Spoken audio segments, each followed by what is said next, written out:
Assalamualaikum warahmatullahi wabarakatuh. Pada kesempatan kali ini Bapak akan menyampaikan video pembelajaran, materinya proses masuknya Islam ke Nusantara.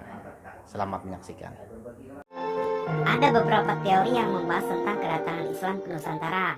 Teori Gujarat, teori Persia, teori Cina, teori maritim, dan teori Mekah.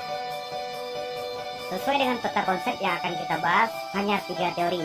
1 teori Gujarat, 2 teori Persia, dan 3 teori Mekah. Oke, kita langsung masuk ke materi. Teori Gujarat. Tokoh yang mensosialisasikan teori ini kebanyakan adalah sarjana dari Belanda. Sarjana pertama yang mengemukakan teori ini adalah J. Pijnapel dari Universitas Leiden. Pijnapel menyatakan bahwa Islam masuk ke Nusantara lewat pedagang dari Gujarat. Alasannya, India dan Nusantara sering disebut dalam sejarah Nusantara klasik. Artinya, meskipun Islam di Nusantara adalah hasil pergerakan orang-orang Arab, tetapi tidak langsung datang dari Arab, melainkan dari India. Jadi, seolah-olah perubahan peradaban di Nusantara tidak bisa dilepaskan dari pengaruh India. Pelopor terkenal teori ini adalah Profesor Dr. Christian Snodhorgrond. Menurutnya, Islam di Nusantara berasal dari wilayah-wilayah di anak benua India, seperti Gujarat, Bengali, dan Malabar. Di dalam bukunya, Snod mengatakan tidak adanya peran dan nilai-nilai Arab pada masyarakat Islam yang ada di Nusantara pada abad sekitar 12 Masehi sampai abad ke-13 Masehi.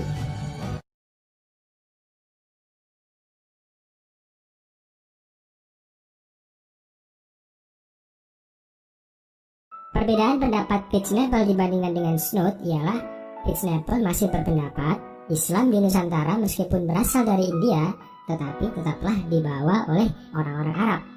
Sedangkan Snod menolak peran orang-orang Arab. Ada lagi pendapat dari seorang orientalis Belanda bernama Jean-Pierre Moquette. Ia berargumen bahwa batu nisan Sultan Malikus Saleh yang wafat pada tanggal 17 Zulhijjah 831 Hijriah atau 1297 Masehi di Pasai, Aceh, dan batu nisan Maulana Malik Ibrahim yang wafat tahun 1419 di Gresik, Jawa Timur, memiliki bentuk yang sama dengan yang terdapat di Kambai, Gujarat. Oleh sebab itu, Moquette menyimpulkan batu nisan itu diimpor dari Gujarat atau setidaknya dibuat oleh orang Gujarat atau orang Indonesia yang telah belajar kaligrafi khas Gujarat.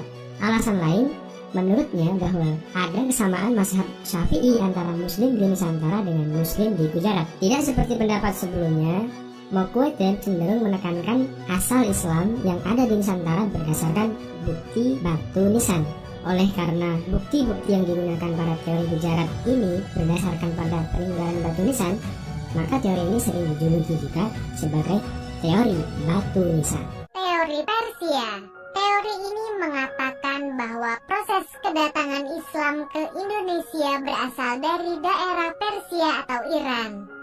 Pencetus dari teori ini adalah Hussein Jayadiningrat. Hussein lebih menitik beratkan analisisnya pada kesamaan budaya dan tradisi yang berkembang dalam masyarakat Persia atau Iran dan masyarakat Indonesia. Kesamaan budaya ini dapat dilihat pada masyarakat Islam Indonesia antara lain. Pertama, peringatan 10 Muharram atau Asyura sebagai hari suci kaum Syiah atas kematian Husain bin Ali, cucu Nabi Muhammad, seperti yang berkembang dalam tradisi tabut di Pariaman di Sumatera Barat.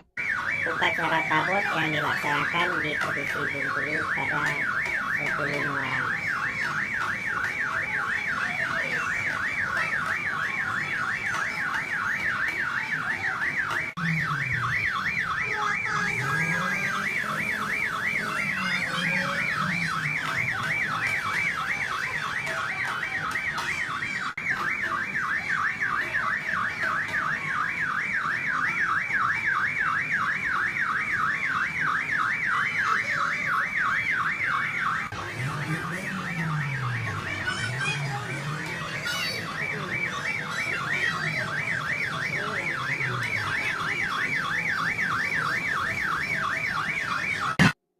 Kedua, banyak kesamaan antara ajaran Syekh Siti Jenar dengan ajaran Sufi Al-Halabi. dari Persia.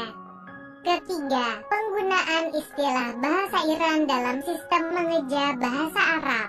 Untuk tanda-tanda bunyi harakat dalam pengajian Al-Quran tingkat awal. Teori Mekah.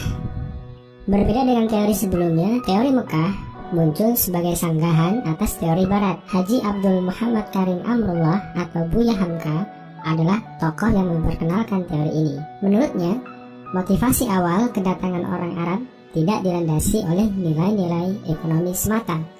Sebab, dalam pandangan Buya Hamka, jalur perdagangan antara Nusantara dengan Arab telah berlangsung jauh sebelum Masehi.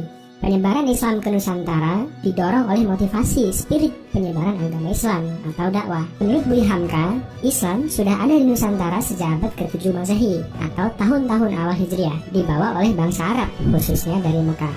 Beliau menyebutkan bahwa Gujarat hanya sebagai tempat singgah bagi para pedagang Arab sebelum menuju ke Nusantara. Salah satu bukti teori Mekah ini adalah naskah kuno dari Cina yang menyebutkan sekelompok bangsa Arab telah bermukim di kawasan pantai barat Sumatera, tepatnya di Barus, Tapanuli Tengah, Sumatera Utara, pada tahun 625 Masehi. Di Barus, yang pernah dikuasai kerajaan Sriwijaya, juga ditemukan naskah kuno bertuliskan nama Syekh Rukunuddin yang wafat pada tahun 672 Masehi. Keyakinan Buya Hamka tersebut dikuatkan oleh teori yang dikemukakan oleh T.W. Arnold sebelumnya. Berdasarkan sumber yang sama, yaitu berita dari Cina, Arnold dalam bukunya yang berjudul The Preaching of Islam menyebutkan bahwa ada seorang pembesar Arab yang menjadi kepala daerah pendudukan bangsa Arab di pantai barat Sumatera pada tahun 674 Masehi.